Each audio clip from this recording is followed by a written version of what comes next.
চাইটিস কোনো আঠাখোর বা রাস্তার টোকায় না বড় আব্বু। সে আমার দেখা সুপার জেন্টলম্যান। আমি তাকে পছন্দ করি। সুযোগ পেলে বিয়ে করে বিদেশ চলে যাব। শীতলের কথা শুনে সবার চোখ বড় বড় হয়ে গেল।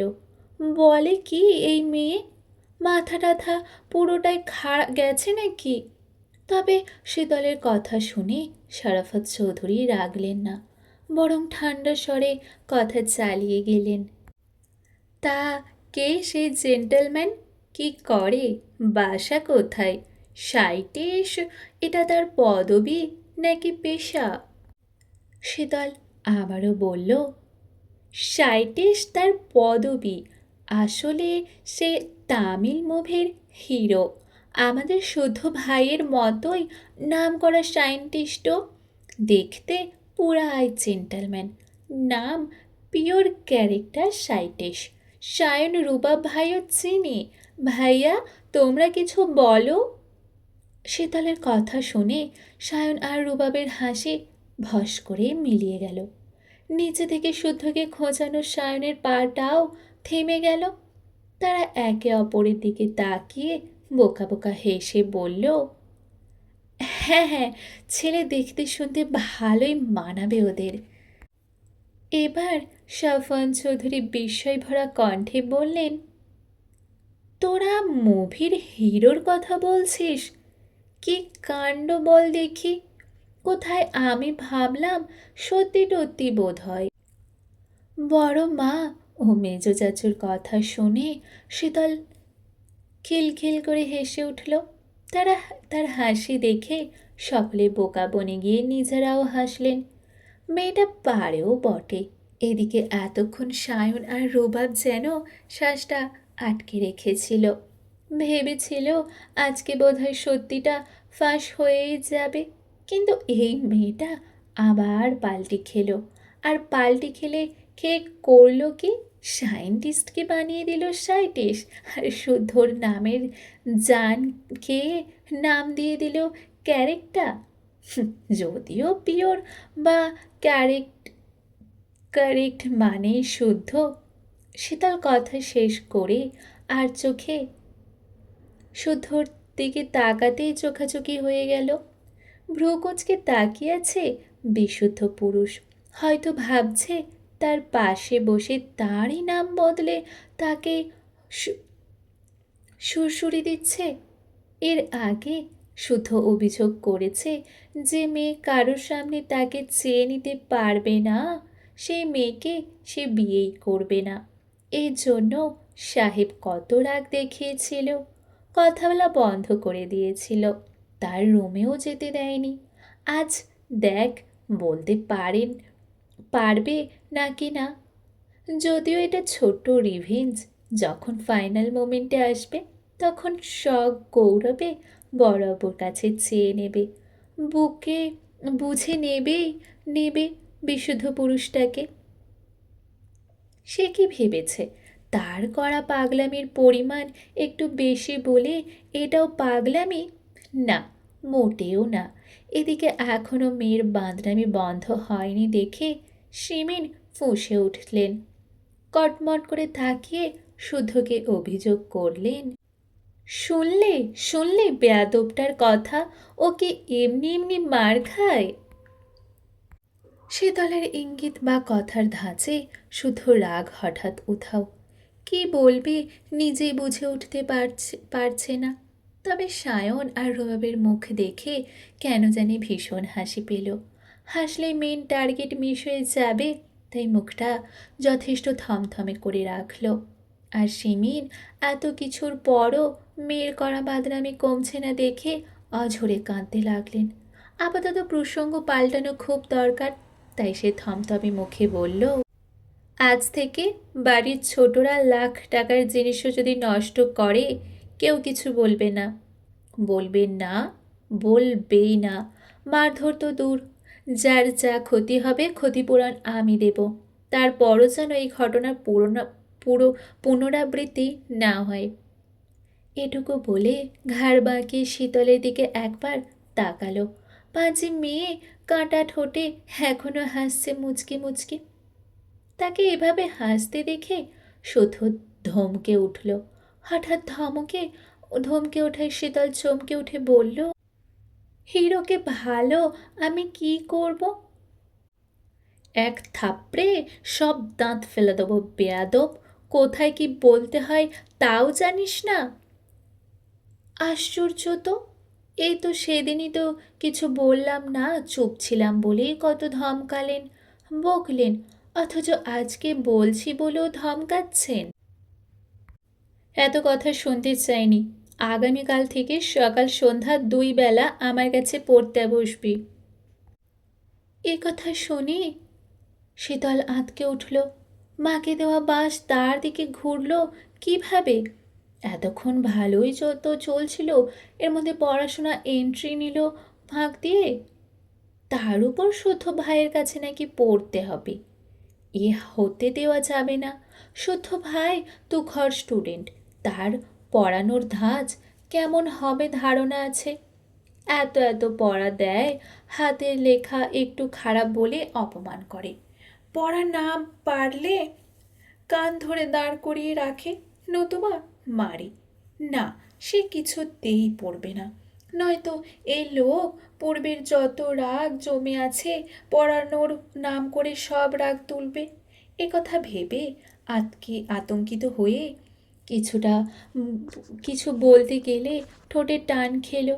ব্যথা পেয়ে 2 হাতে ঠোঁটে চেপে ধরে অস্পষ্ট সুরে বলল, না শুদ্ধ ভাই, তা হয় না। তাছাড়া আপনি এত বিজি মানুষ, আপনাকে এত কষ্ট করতে হবে না। আমার ব্যস্ততা না হয় আমি বুঝে নেব। আর হ্যাঁ, আগামীকাল থেকে তোরা 3 বোন একা কোথাও যাবি না। শখ স্বর্ণ কথাটা স্মরণে রাখিস। প্রয়োজনে রুবাব দিয়ে আসবে, নিয়ে আসবে। আমার কথা নড়চড় হলে একটা আমি নিজে শায়েস্তা করব। হঠাৎ এমন কড়া নিষেধাজ্ঞা জারি করার কারণ বুঝল না কেউই। তবে মুখ ফুটে কিছু বলার সাহস করল না। সায়নের সাথে শুদ্ধর চোখাচোখি হলে সায়নের ঠোঁটের কোণের মৃদু হাসি দেখা দিল। কি সুন্দর করে এক ঢিলে 4 পাখি মেরে দিল।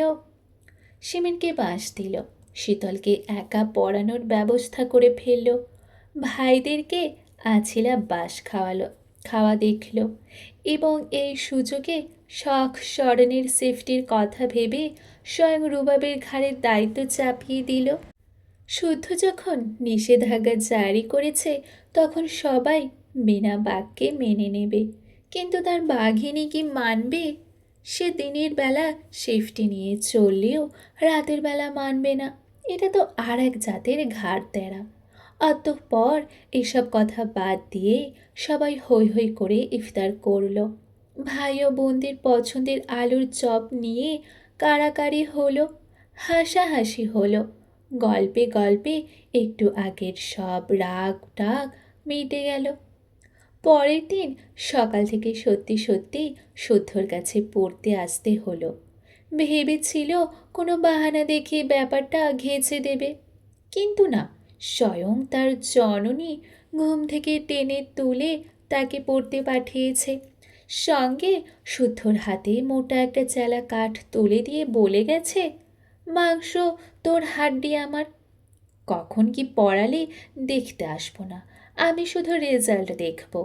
এ কথা বলে উনি বিদায় নিতেই শুদ্ধ তাকে চেলা কাঠ দেখিয়ে বলেছে, এটাকে সালাম, আজ থেকে এটাই তোর শিক্ষাগুরু।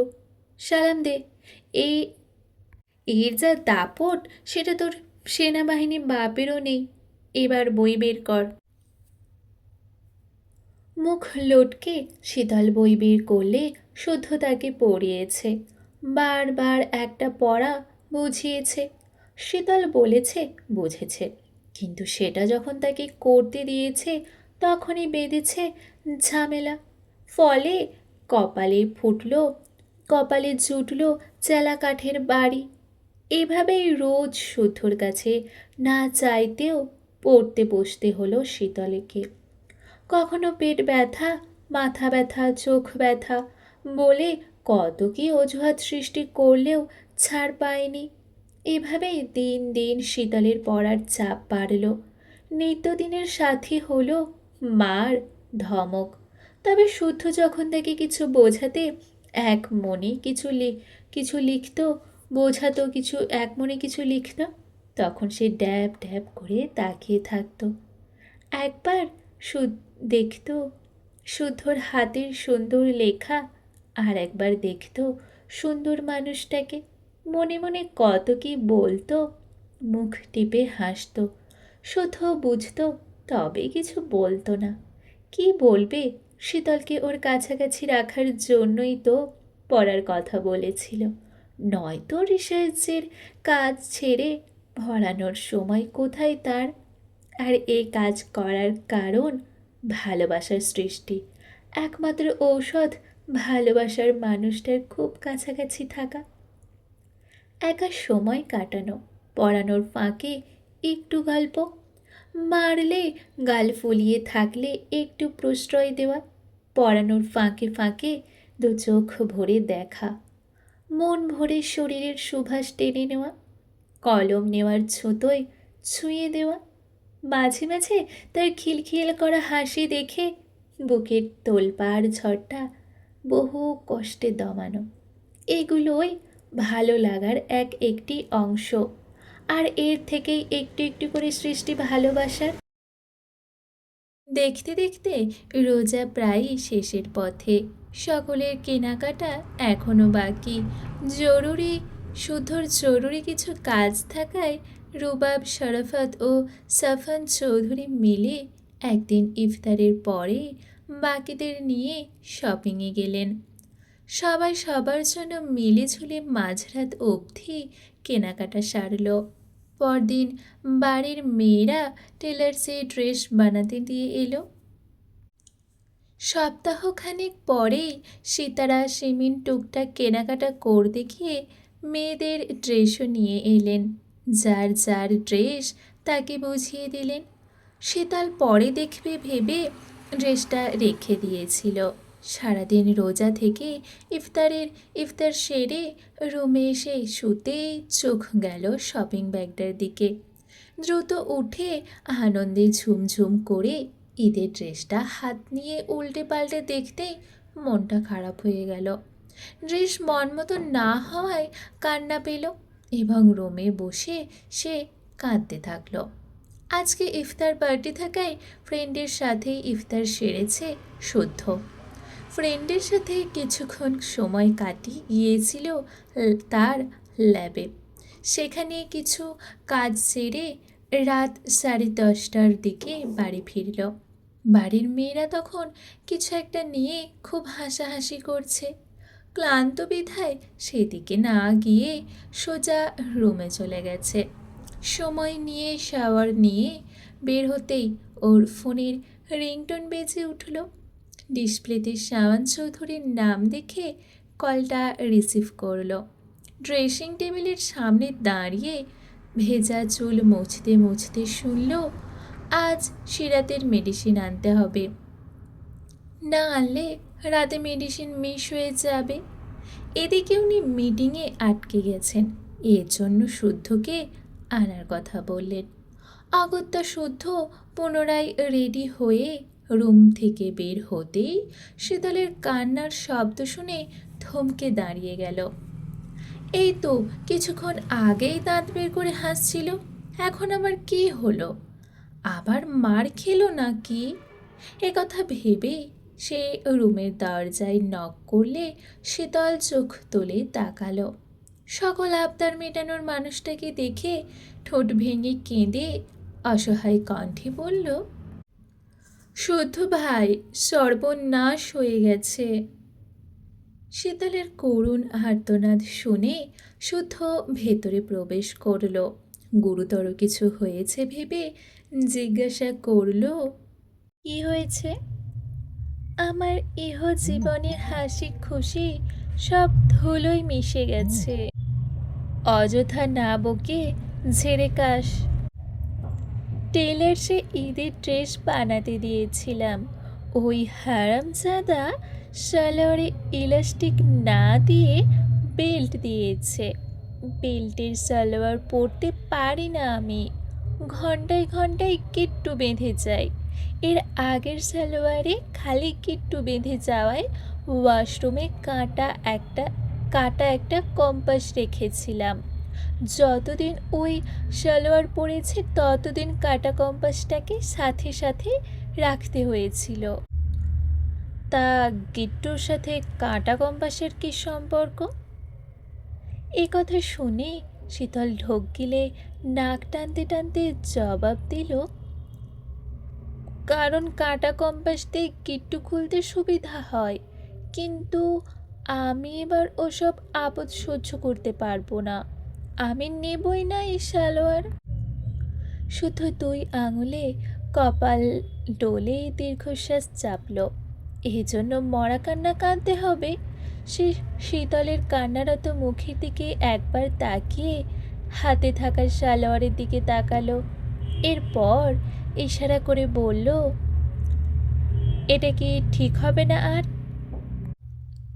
হবে, কিন্তু আম্মু বলেছে এটাই পরতে হবে। টেলার্সে অনেক ভিড় পড়ে, টেলার্সে অনেক ভিড়, পরে ঠিক করে এনে দিবে। ঠিকই তো বলেছে, মন মতো ড্রেস না পরলে ঈদ হয় নাকি? এটা যদি ঠিক না হয় এই ঈদে কোনো ড্রেসই পরবো না, বলে দিলাম। তোর কি একটাই ড্রেস যে কাঁদতে বসেছিস? একটা না, সব মিলিয়ে 5টা। তবে 5টা ড্রেস কবে কখন পরবো প্ল্যান করেও ফেলেছি। এখন এটা মন মতো না হলে সব প্ল্যান ভেস্তে দিতে হবে। এ কথা বলে অসহায় দৃষ্টিতে তাকিয়ে পুনরায় কেঁদে ফেলল সে। তাকে এভাবে কাঁদতে দেখে শুদ্ধ বলল, টেলারকে দিলে এটার সমাধান হবে, তাই তো? হুম, ঠিক আছে, রেডি হয়ে নিচে আয়। আচ্ছা। শীতল ঘাড় কাত করে 2 হাতে চোখ মুছে রেডি হতে গেল। শুদ্ধ বিড়বিড় করতে করতে সিরাতের থেকে প্রেসক্রিপশনটা নিয়ে গেল পার্কিং লটে। ওর বাইকটা বের করে বাইকের উপর বসতেই শীতল শপিং ব্যাগ হাতে বেরিয়ে এলো। আজকে হিজাব পরেনি, তবে মাথায় ওড়না টানা, পরনে সাদা রঙের 3 পিস। শুদ্ধ তাকে আপাদমস্তক দেখে বসতে ইশারা করলে উঠে বসলো, কাঁধে হাত রাখলো। তারপর বাইক স্টার্ট করে বেরিয়ে গেল শীতলের বিরাট সমস্যার সমাধান খুঁজতে। এদিকে শুদ্ধরা যেতে সায়ন স্বর্ণের অন্ধকার রুমের লাইটটা জ্বালালো। তারপর পুনরায় এগিয়ে এসে স্বর্ণের কোমর জড়িয়ে ধরে কোলে মাথা রেখে শুয়ে পড়ল। স্বর্ণ সায়নের মাথার চুল টেনে দিতে দিতে ল্যাপটপে কিছু একটা করছে। সায়নের কেন জানি সেটা পছন্দ হলো না। সে চট করে চিত হয়ে শুয়ে স্বর্ণের মুখটা নিচের দিকে ঘুরিয়ে নিল। মুগ্ধ নয়নে কিছুক্ষণ তাকিয়ে থেকে বলল, বারণ করেছিলি বলেই তো দূরে ছিলাম, হঠাৎ জরুরি তলব কেন? মিস করছিলাম। আমাকে নাকি আমার স্পর্শকে? দুটোই। তাহলে বিয়ের কথা বাসায় জানাই। আপুর অনুষ্ঠানের পর এমনিতেই আমাদের পালা, তখন জানিও, আর বাধা দেব না। সায়ন কিছুক্ষণ স্বর্ণের মুখের দিকে তাকিয়ে ভ্রুজোড়া কুঁচকে নিল। এরপর কিছু একটা ভেবে বলল, কোন খানকির বাচ্চার? স্বর্ণ সায়নের মুখ চেপে ধরে কথা থামিয়ে দিতেই দরজার ওপাশ থেকে সিমিন বন্ধ দরজায় টোকা দিয়ে বলল, স্বর্ণ, এই স্বর্ণ, ঘুমিয়ে গেছিস মা? ছোট মায়ের কথা শুনে সায়ন চট করে উঠে স্বর্ণের ঠোঁট আঁকড়ে ধরল। মুহূর্তের মাঝেই চোখের মতো চুষে নিতে থাকলো স্বর্ণের ঠোঁট।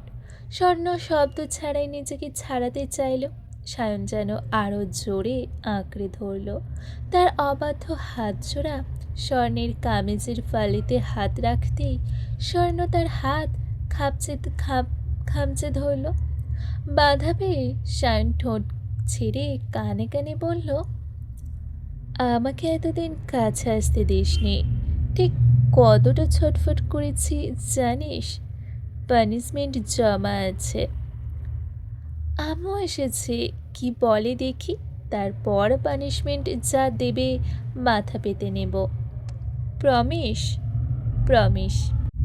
এ কথা শুনে সায়ন স্বর্ণের অন্ধকার বেলকনিতে চলে গেল, ঠোঁটে তার ফিচেল হাসি। এদিকে স্বর্ণ ওড়নায় মুখ মুছে খোলা চুল বাঁধতে বাঁধতে দরজা খুলল। বলল, ওয়াশরুমে ছিলাম তাই দেরি হলো, এসো রুমে এসো। তোর বাবা তোকে ফোন করছে, ধরছিস না কেন? কি বলে শোনো তো মা। ফোন ভাইব্রেশন করা, ওয়াশরুমে থাকাই প্রাইভেটও শুনতে পাইনি। আচ্ছা দেখছি। এ কথা বলে শাহাদাত চৌধুরী কল দিতেই ডিসপ্লেতে ভেসে উঠল বাবার মুখ। সে সালাম দিল, বিনয়ীভাবে কুশল বিনিময় করল। সে বরাবরই কম কথা বলে বিধায় কি বলবে খুঁজে পেল না। তখন শাহাদাত চৌধুরী একটা বিয়ের প্রস্তাবের ব্যাপারে জানালেন, একটা ছেলেকে দেখালেন। ছেলেটা ভলিবল খেলছে, সেনাবাহিনী বিধায় শারীরিক গঠন ফিটফাট। ছেলের নাম মোস্তাকিম, চমৎকার একটা ছেলে। ডিপার্টমেন্টের তার সাহসী কাজের কথা মুখে মুখে আলোচিত। তার বাবা মেজর আনিসুল হক, তিনি স্বর্ণ আর মোস্তাকিমের বিয়ের প্রস্তাব রেখেছেন। মোস্তাকিমকে ওনার ভীষণ পছন্দ। এখন স্বর্ণ পজিটিভ ইঙ্গিত দেয় তাহলেই কথা এগোবেন। স্বর্ণ বাবার কথা শুনে একবার তাকালো বেলকনির দিকে। এসব শুনে ওই পাগলটা বেরিয়ে না আসে। মেয়েকে চুপ থাকতে দেখে শাহাদাত চৌধুরী বললেন, নিজের পছন্দ থাকলেও জানাতে পারো মা, আমি তোমার পছন্দেকেও সমান গুরুত্ব দেব। এবার বলো দেখি, আছে নাকি কেউ? স্বর্ণ বাবার মুখের দিকে একবার তাকালো, তারপর সরাসরি বলল, আছে, তবে আমার একটু সময় প্রয়োজন বাবা। কিছু জানাতে হলে সবার আগে আমি তোমাকেই জানাবো, প্রমিস।